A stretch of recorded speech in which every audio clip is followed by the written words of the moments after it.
Welcome to my platform. Good morning, good afternoon, good evening, good night, depending on your location. And if you like what I do here, please, after watching, subscribe, put on your notification bell, set it to all notifications so that you'll be able to know when I upload a new video. In this platform, we react to all forms of video. What we do before putting the video, analyze it, and we sit down there to watch it together with you. Then later we'll come to the comment section to talk about it. Of course, everybody is entitled to his or her opinion, but let us always do it constructively in the comment section. National spokesperson for Mazi Nnamdi Kanu is also the international attorney. It's a pleasure having you on Sahara TV again, please. Well, thank you for inviting me. We're looking at the preview of the Mazi Nnamdi Kanu's trial. With us to look at this issue is Bruce Fein. He's international spokesperson and he's also the international attorney, counselor, so to say. It's a pleasure having you on Sahara TV, sir. Well, thank you for inviting me. The trial has been described as a farcical trial, a charade of monumental dimension that involved a litany of human rights violations. Bruce Fein, how will you describe Mazi Nnamdi Kanu's trial by the Nigerian government? Before I give a one-word description, let me give a little bit of background for the audience so they can make their own evaluation rather than just based upon my opinion. Last June, while Nnamdi was visiting Kenya, he was kidnapped, tortured for many days, and subject to what's called extraordinary rendition to Abuja. We don't know all of the details because the federal government has been very reticent to disclose exactly what was done in collusion with the Kenyan authorities or with Kenyan bandits, if you will, to kidnap and torture and extraordinarily rendition Nnamdi to Abuja. But whatever the details, it surely did not comply with international law requirements for extradition, which entitles a detainee to notice an opportunity to challenge the legality of any kind of detention and prosecution, which clearly did not happen in this case. This was last June, so approaching now 6 months. Now, since that initial arrest and charges, there has not been a crumb of evidence introduced to substantiate any of the alleged so-called terrorism-relating charges against Nnamdi Kanu. The vast majority relate to broadcasts from London in UK on Radio Biafra. They were not broadcast from Nigeria. And the Nigerian Federal Criminal Code is relatively clear that for alleged crimes that occur outside of Nigeria, there's no jurisdiction to adjudicate those crimes in Nigeria itself, among other things. But this is last June. Now, since that time, there have been a couple of hearings held in which Nnamdi's lead counsel, Ifeni Ejiofor, and with assistance, has filed a motion to dismiss all of the charges based on the theory that they don't allege actual violations of criminal law. In fact, some of them allege no more than exercise of free speech and association. Let me give you just one example. Sure.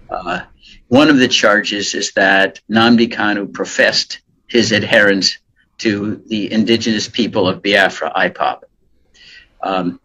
Ipob, about 4 years ago, September of 2017, uniquely in the whole world, was proscribed as a terrorist organization in an ex-party proceeding.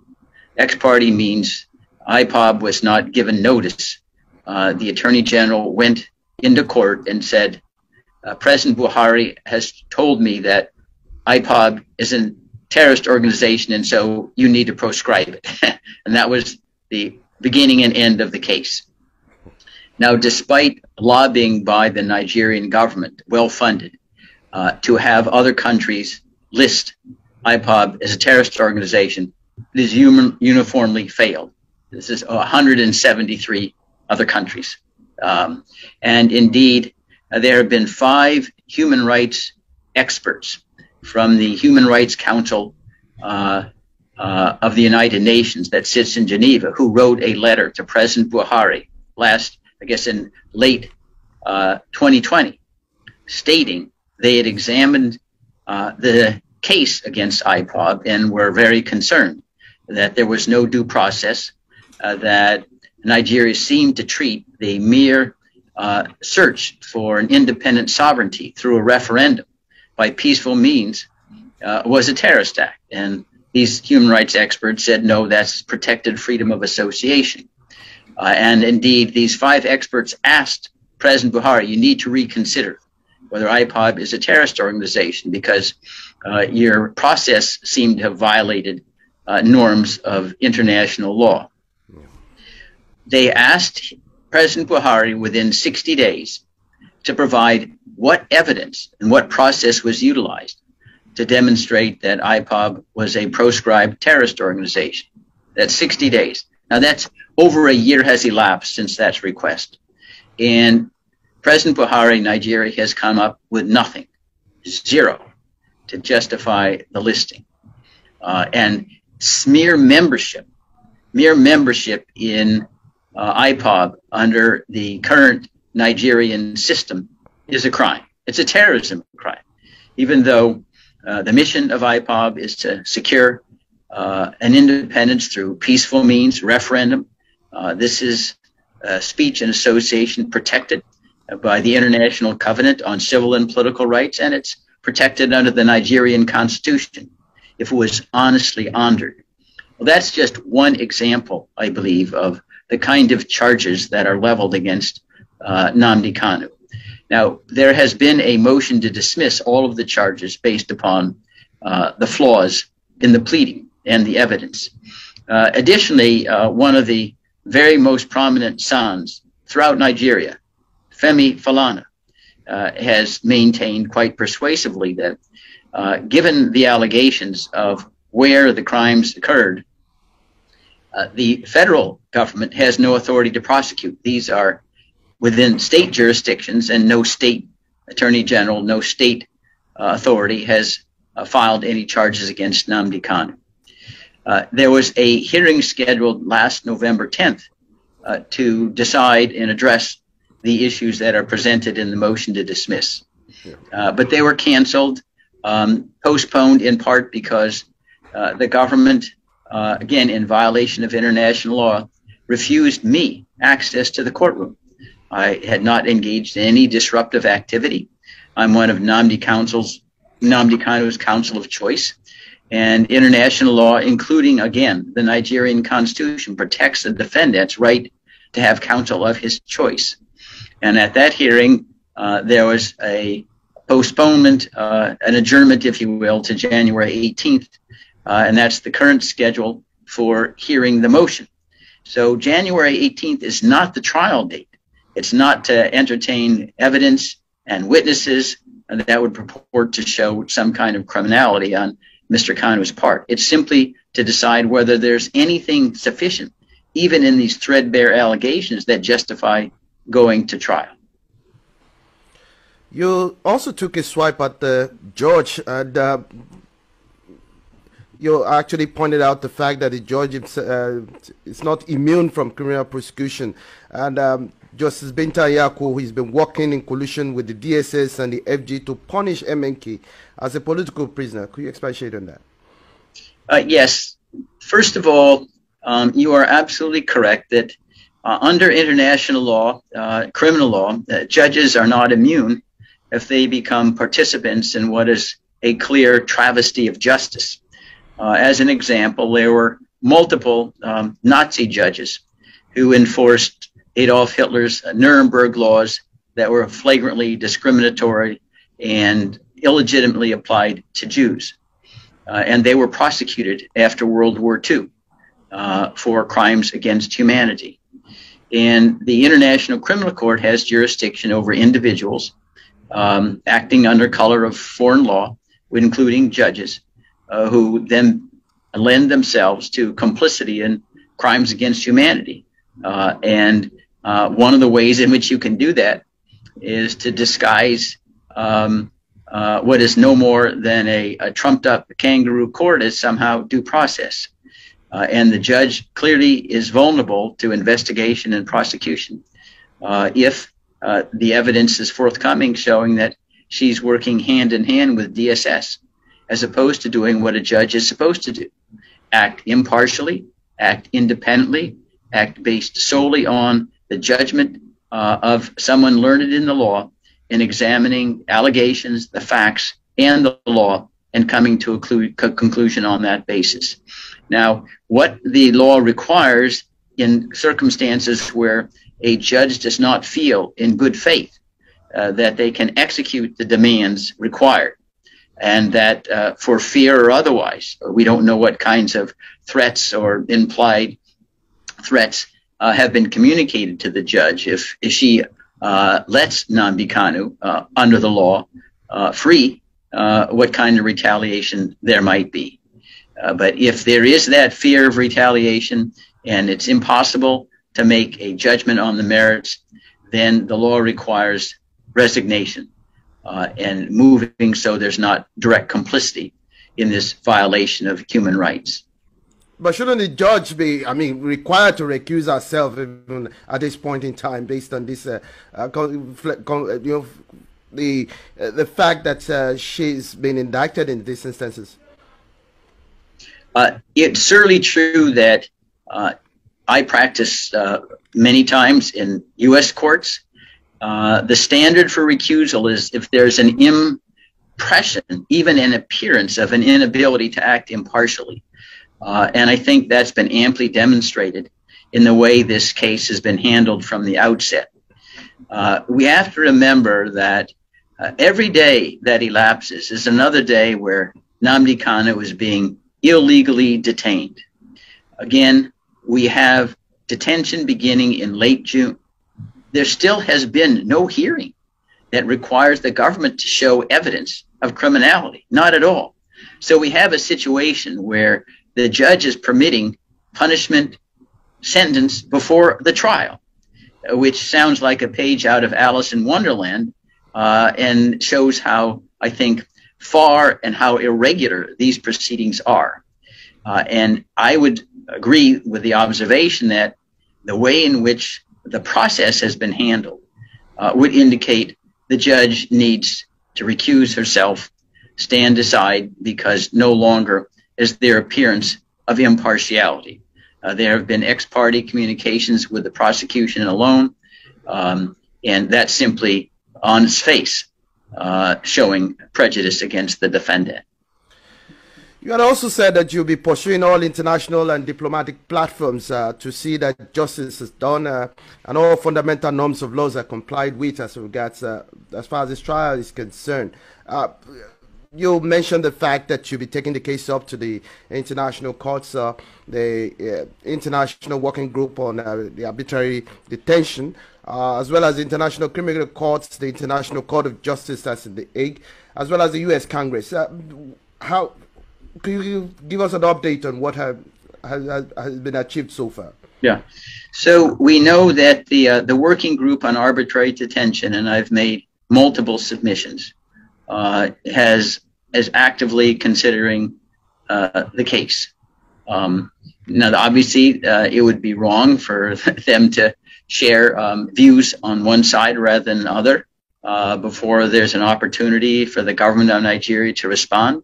But I know it is under active consideration. The working group meets 3 times a year, and I will be alerted if the government of Nigeria disputes any of the submissions that have been made. Now, what is the consequence?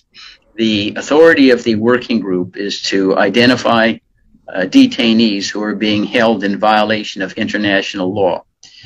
Since the working group, as you can imagine, does not have armed forces, it doesn't have police force to enforce its judgments, it does have, under international law, binding authority that needs to be respected by other countries and judiciaries, or risk sanctions.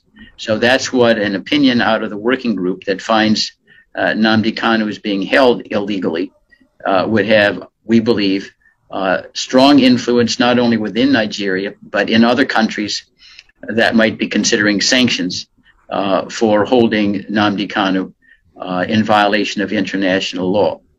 Just as an example, and although the cases are not parallel, you remember when Umaru years ago, about 10 years ago, was attempted to be extraordinarily renditioned to Nigeria in a crate because he allegedly had stolen funds. He was not a character who had, unspoiled reputation.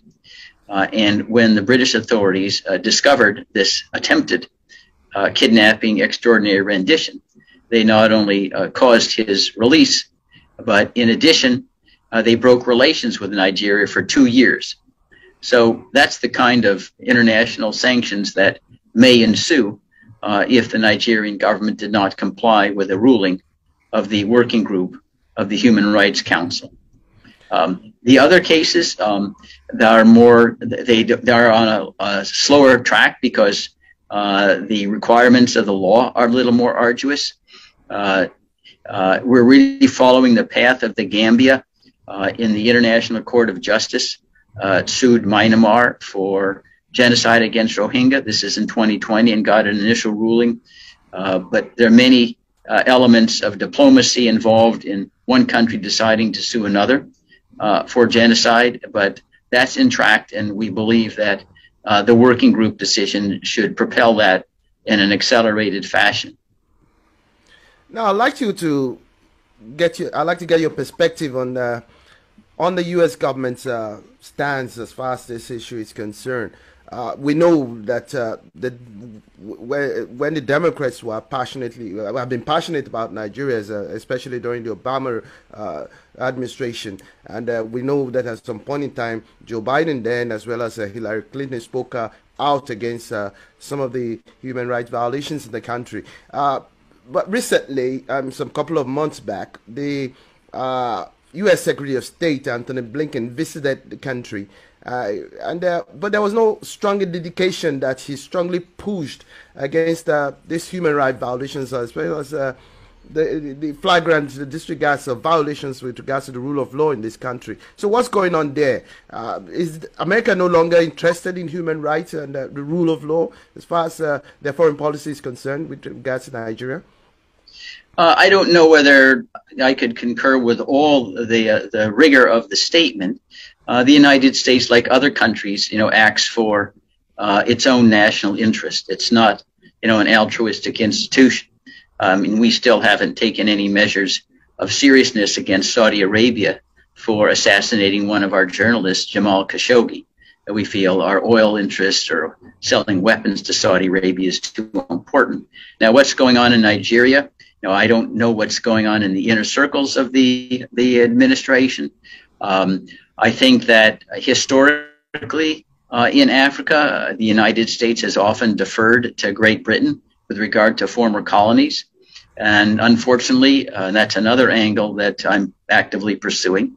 The United Kingdom, for really, in my view, and inexplicable reasons, has not really voiced defense of Nnamdi Kanu, even though he's a citizen of the UK, and the extraordinary rendition was against a UK citizen. And why that UK reticence, it's not clear to me. I hope to meet with the Foreign Secretary and clear that up. But I think it's premature to say that the United States has kind of written off Nigeria as a failed state as long as they at least purport to attack terrorism and sell us oil. Who cares? Even though, and one, I think, earmark of that is the rather controversial sale and delivery of these A-29 Super Tucano aircraft. You know that the United States has not given Nigeria free rein over deploying their use, insisting they be deployed only in the northeast and northwest. It's just not where Biafra is. And we think that's because the administration doesn't trust the Nigerian government to use it, against so-called terrorist groups. And that's why the supervision persists. So I think that we have a situation where the Biden administration doesn't really have a complete, game plan. It obviously doesn't have the highest priority of human rights on the agenda. I don't think any country does that. Countries are not philanthropic institutions. We don't want to be too cynical, but we need to recognize that as we move forward and try to make it clear, I believe, to the American government that they would benefit from a peaceful and viable separate sovereignty for Biafra in defeating radical Islamic terrorism and promoting international peace and security in the region. Now, finally, the Nigeria's Attorney General of the Federation and Minister of Justice, Abubakar Malami, said that President Muhammadu Buhari will consider the interests of Nigeria in the case to release Nnamdi Kanu. What's your view about this political option? It would be wonderful if he did that. After all, it wouldn't be unprecedented. The president of South Africa released Nelson Mandela and negotiated a dismantling of apartheid.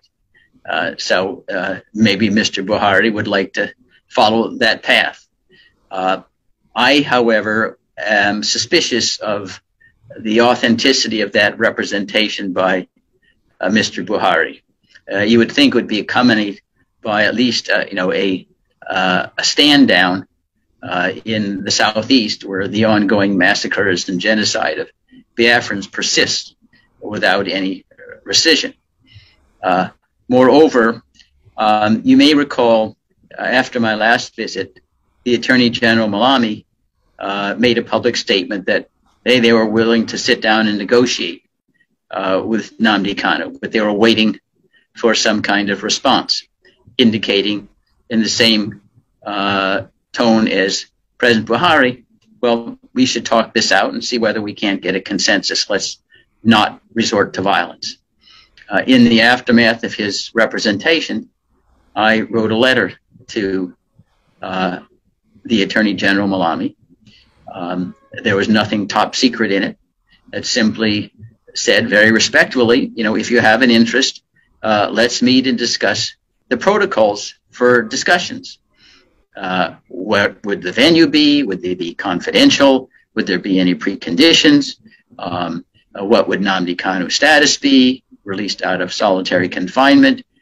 Who would be representing the government? Who would be representing Nnamdi Kanu?